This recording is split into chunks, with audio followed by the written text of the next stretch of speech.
Juan, and I keep saying it's all hands on deck. And so it's brought us together. I feel that I've spoken to the principals more in the last 6 months since the pandemic hit than probably my first 2 years here at district level.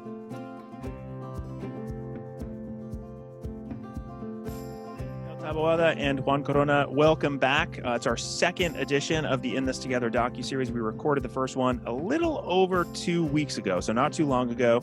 And we're going to check in with you again to see where things are in Maywood, District 89, which again, for those listeners or viewers who maybe didn't see the first episode, that's right outside of Chicago in Illinois. And so communities in your district have been hit harder by the pandemic than other nearby areas. Last time, Maribel, you were talking about how particularly some of the Latino and Afro-American demographics have been hit really hard. So has that situation on the ground shifted at all since we last spoke? How are things going just kind of pandemic-wise, health-wise in the district? Right. So it sounds like we're still in the same place, but luckily, as far as we know, only a few of our families have been hit. As far as our staff, they've stayed healthy. We have not been made aware of any of our students contracting COVID-19, so that's all positive. But as far as the percentage of cases that we have in our town, in a Proviso Township area, it continues to remain pretty stagnant. And obviously the goal is to see that on a decline. Good. Well, that's great news. I wanted to check in there because that is something that you all stressed last time. And of course, that's a concern for all of us. But great news that it's stable. Hopefully it'll stay that way. And we'll be monitoring that as we go through this and as you go through the school year. So you all were, last time we spoke, I think what was really impressive about the conversation that I had with you last time and that really resonated with viewers and listeners is that you had put in together 3 separate plans, concrete, ready to go plans for remote, hybrid, and in-person learning. I know you've had some teacher PD over the last few weeks because you're starting remotely. It's still really, really early, and I'm saying this with everyone as we get started, but how are things going so far? How did that PD work out? I know it's the first week. What's your sort of pulse in terms of what's going on in schools? Well, we did have our new teacher network start on August 14th, so that was 3 days. And then we had our Teacher Institute days for another 3 days. And so the energy was high, a lot of positive comments. We were proactive and geared our professional learning sessions towards remote learning, including SEL, technology, our curriculum mapping to ensure that teachers knew what was expected. So that's gone really well. We're happy to share that our students started this week on Monday. And so in the last 5 school days, we have distributed at least 2,500 devices, whether laptops or iPads. So we've had a lot of contact with our parent community, some frustration with not knowing how to use a device, but not frustration or against us. It's more like seeking help. It has been all hands on deck with the distribution of materials and our devices. And it's great to see parents coming in advocating for troubleshooting and learning how to log in. So it's great to see that everybody's pitching in. Yeah, are you seeing more of that? I mean, I was reading somewhere on a forum, with teachers that some of these glitches that they're seeing with technology that are completely inevitable are actually becoming, I keep using the word silver linings, but they're becoming positives because we're doing 2 things. 1, they're allowing students and parents to kind of troubleshoot and learn on their own. And 2, they're also creating connections with somebody at the school that is then actually turning into a relationship. It sounds like that's what you're just getting at, Juan. Am I right there? That's right. Yeah, that's great. I mean, we have to look, and we'll get into your whole kind of having a positive attitude about this a little bit later, but you have to look at these things as opportunities to learn. And I know that your district, you said last time that you pride yourselves on the connections with your community. Juan, you were talking about you've been at a few other districts before, and they're all, great in terms of community, but this seems to be a really special place. And one of your biggest concerns for both of you last time was sort of maintaining that and really meeting the needs of families, which is obviously a huge, important issue with meals, social emotional support, and technology. How are things progressing on that front, Maribel, from your vantage point as assistant superintendent? So we're real happy to share that we have 2 parent meetings scheduled for September. So we're going to do our virtual open house. Again, we are making changes and revising like how we used to do open house in person to meet the needs of our families. We are anticipating what questions they might have. So that's part of our presentation. In addition to the open house, which is going to be district-wide, we're going to have a Title I meeting where we are inviting parents. We invite everyone, but we're going to make that personal connection with our parents whose children have been identified as struggling learners. Because of second language acquisition, many of our English language learners fall in that category. However, we have a plan in place, and we are going to be reaching out to the parents so that they know how to support their children at home. In addition to the open house and the Title I parent meeting, we're also planning to have technology parent workshops, since we will be testing our K-1-2 students in person in a very small group. While the students are taking their test, we're going to use that time to have like a workshop for our parents. Again, the focus is going to be technology, supporting your child at home, especially in those critical ages of kindergarten through second grade. So that's in the works. So we're excited about that. We have a meeting with our curriculum team to decide how math night is going to look, SEL night. And so we're not going to discontinue what we know has worked for our district. It's just going to look different.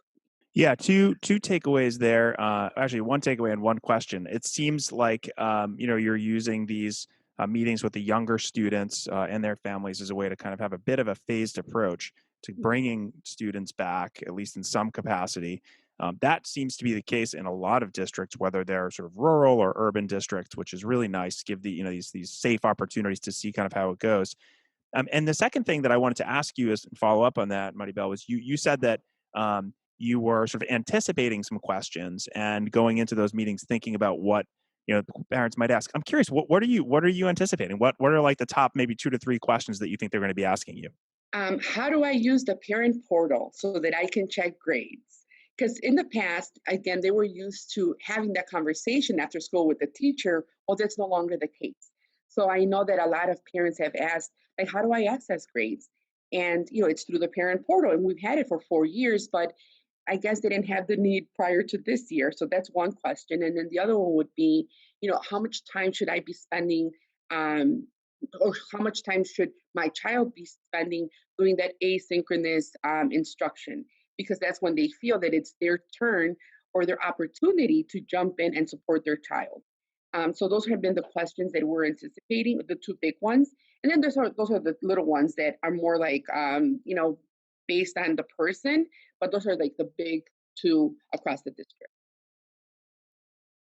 Yeah, I could see those being important questions to bring up and to be able to answer. And maybe, again, another good thing about this is that maybe more folks are going to be using that parent portal that, as you mentioned, has been around for a while, but now is critically important as you do these things remotely.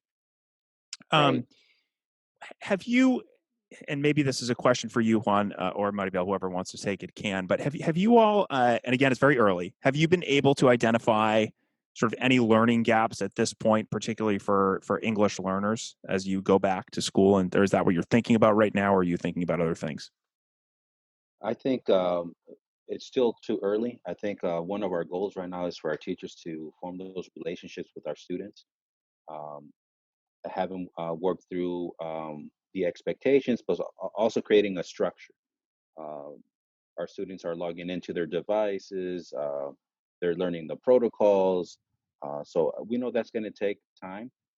So uh, the gaps are going to be, if they're there, they're going to be there, right? So first, we want to address that social emotional need, and then build off of that and really strengthen those relationships with our students first. I think that's a fair way to look at it. And the question is a little bit of a setup. I kind of think I know what the answer is to most these questions, but especially this one. But people, it's funny because in the media and in the news, as you read, all you hear about is the COVID slide and learning loss, not just among English learners, and that's real.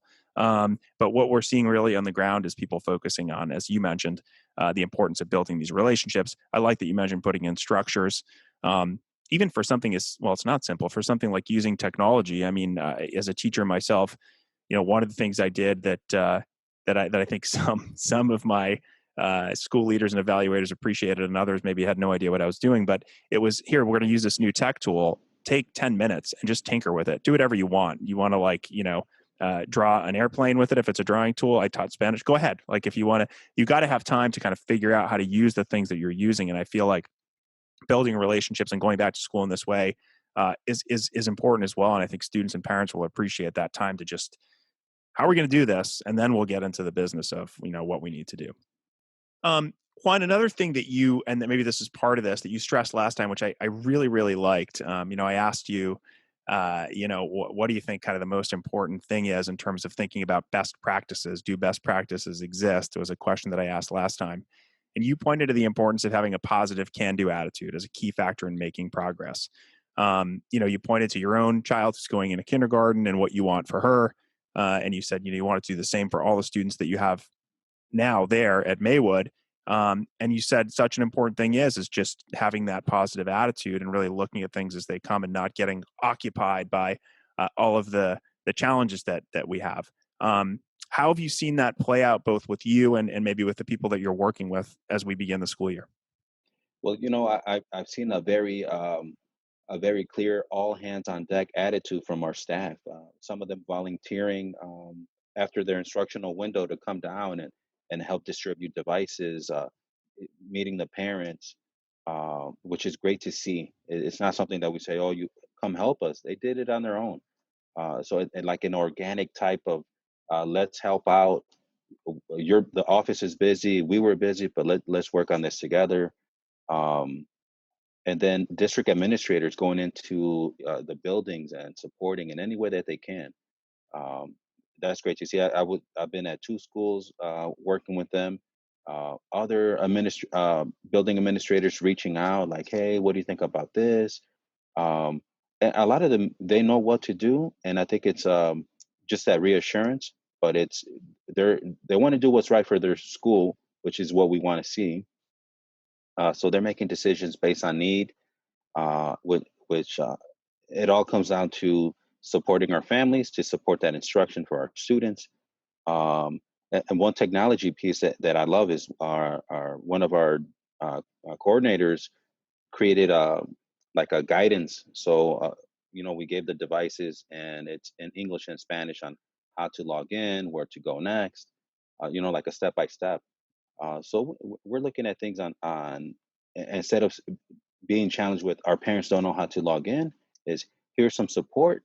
We're going to create videos for you. We're going to create you can log in and you can follow the video. So we anticipate challenges, but because we're being positive, we have solutions already in place. Mm-hmm.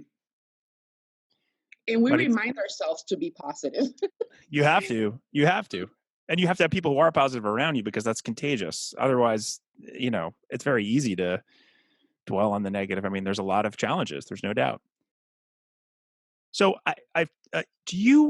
is your school or your teachers actually teaching from their classrooms remotely, or do they have the option, or are they all at home? No, so we wanted to give our teachers the opportunity that if they wanted to teach from their classroom, they can do that, but we're not making it mandatory. I know that some districts in our state have made that mandatory for a couple weeks or even up to a month. We have a very good relationship with our union and our teachers. So we know that they are teaching from home. They're following their schedule. So the trust is there, which has really helped us. So we have about, it varies from school to school. So we do have at least, 5 or 6 teachers teaching from their classroom. Some have shared that once they get into the swing of things, they might transition to teach from home more often. But right now, it's really their decision. We do have our administrators and we have our office staff and our instructional assistants working from the school because we are still open for business. We need to ensure that there's somebody there to, welcome the parents that do show up with a question. And because we do distribute, meals on Mondays, and we have our instructional assistants to support with making copies, even being in breakout rooms through Zoom to ensure that the students are, being monitored at all times, just like we do with in person. So we are maximizing our human resources, but at this point, teachers have the option. It's not mandatory. I'm really happy to hear that. I have I don't know if it's my place to say it, but I have pretty strong feelings about that as a longtime teacher myself. And I just feel like giving them the option further professionalizes education, which I think is crucially important. And I'm not going to go on a whole tirade about any school that doesn't decide to do that because maybe they have their reasons. But giving people an option, there are going to be people who want to go to school because they have the resources or because it's choir or whatever the case is. But there are people like me in my role at work where I mean I am totally able to work from home and the leadership knows that, so I give you guys a lot of credit for that. I think that's really really important. um is it accurate to say that almost all, if not all, of your teachers are teaching at least some English learners? Absolutely. So, with the number of English learners we have in our district, um, we say that you don't need necessarily an ESL endorsement if you're using best practice. I'll default to Juan to give more specifics, but the answer, no doubt. So, Juan, the reason I ask is I'm curious about how, and my question was going to be, how do your teachers of English learners sort of feel right now? But I guess we could just say, how are your teachers feeling about supporting English learners at this point in the game? I mean, again, it may be too early to tell, but what's your kind of first inclination about how they're doing and maybe what their greatest areas of need are or what their greatest sort of accomplishments are so far? Well, like I said earlier, it's all hands on deck. We do have about 30% English learners in our district. So, with a third of the district being English learner, you're bound to have one in your classroom. Which I think is great, by the way. Yeah, and we're fortunate to have our dual language program. So we see a lot of our students are in those programs. So we have our Washington Dual Language Academy that goes up to seventh grade this year. Next year we're up to eighth grade, and at our other buildings we're up to fourth grade this year. So many of our English learners are in that program, but we do have quite a few that are in the gen ed classroom. And we've been very fortunate with the department here to sponsor the ESL cohort. So we have a lot of ESL endorsed teachers. Um, and then I have to say, with elevation in our district now, our teachers have access to student data. They're not waiting for me to deliver it. They can go in and look at their access scores. Was able to import our map data as well.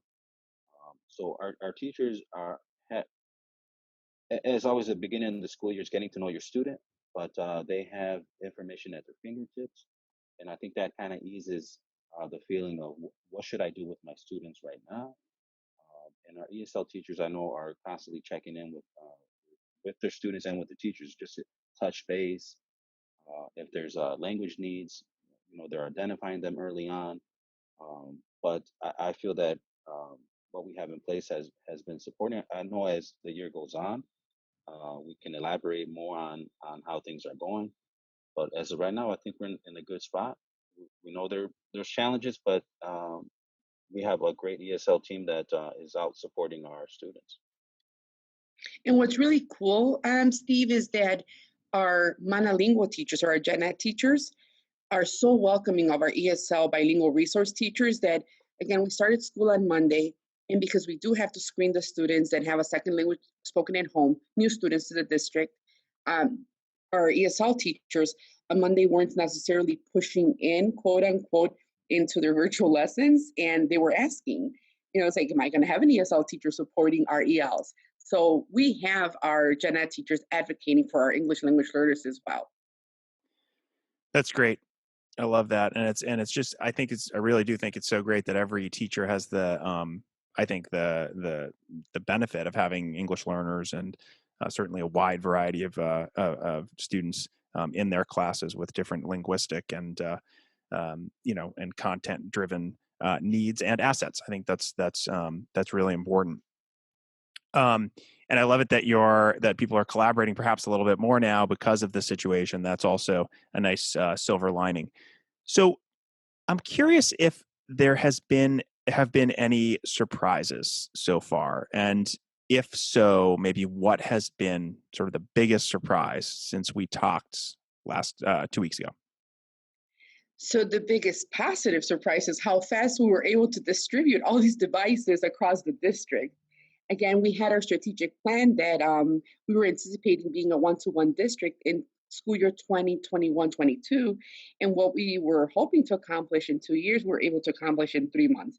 So that's a big positive surprise. And um, on the flip side, distributing the devices was a huge success. But then, and we again have our how to do this, how to do that.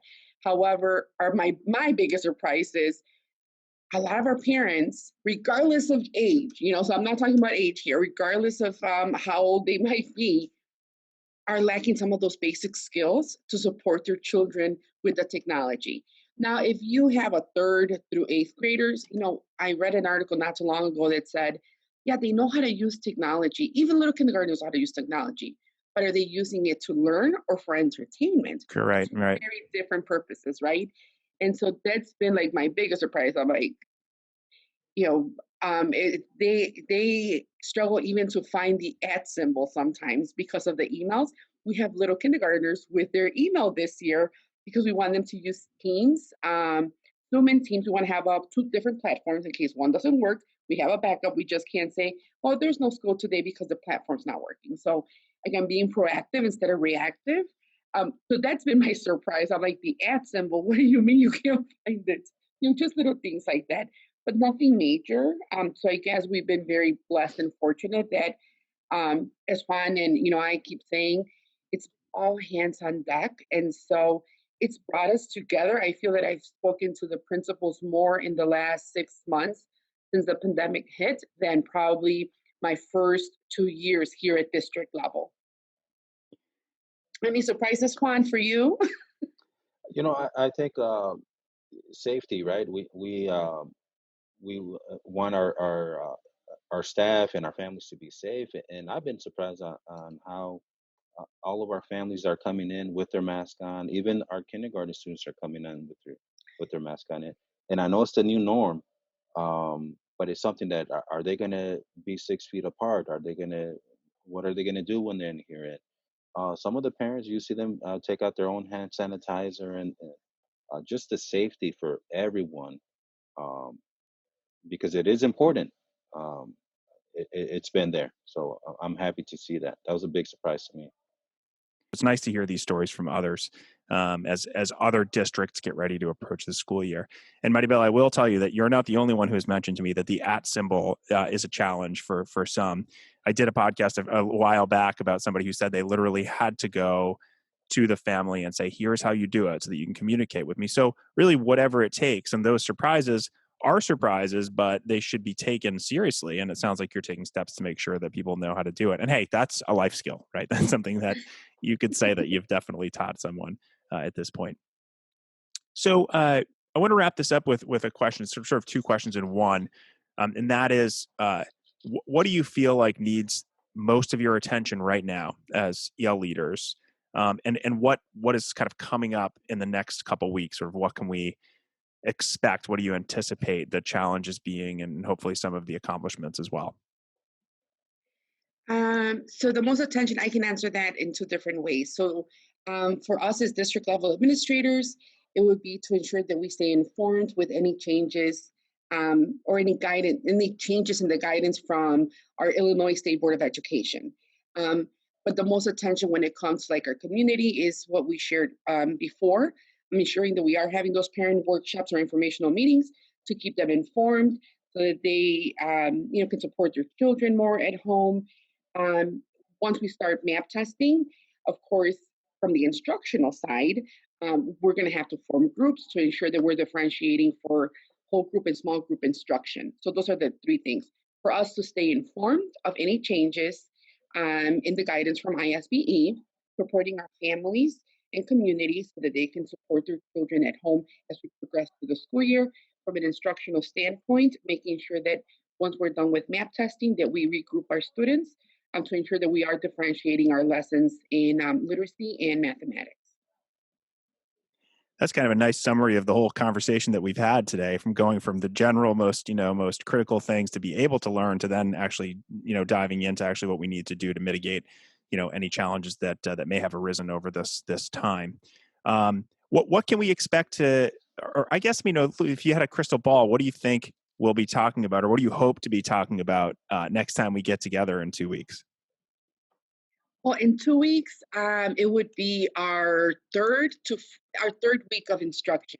So we will be again focusing on the academics, continuing with the SEL, but more towards the academics. So I'm hoping that I will be able to share that all the technology glitches have been taken care of, that our teachers are feeling more comfortable teaching virtually because it's not the same, obviously. And so it's going to, I think it's going to be more academic focused than it has been just now, like anticipating what needs our community has, what needs our students have, and how can we support our teachers and our school leaders. So my department is the Department of Curriculum and Instruction. So I think in 2 weeks from now, I'm going to be talking more about instruction versus systems and structures and support. I'm gonna ask you to chime in there too, Juan. Sure, and I think all of that's going to fall into place. Everything Maribel just said.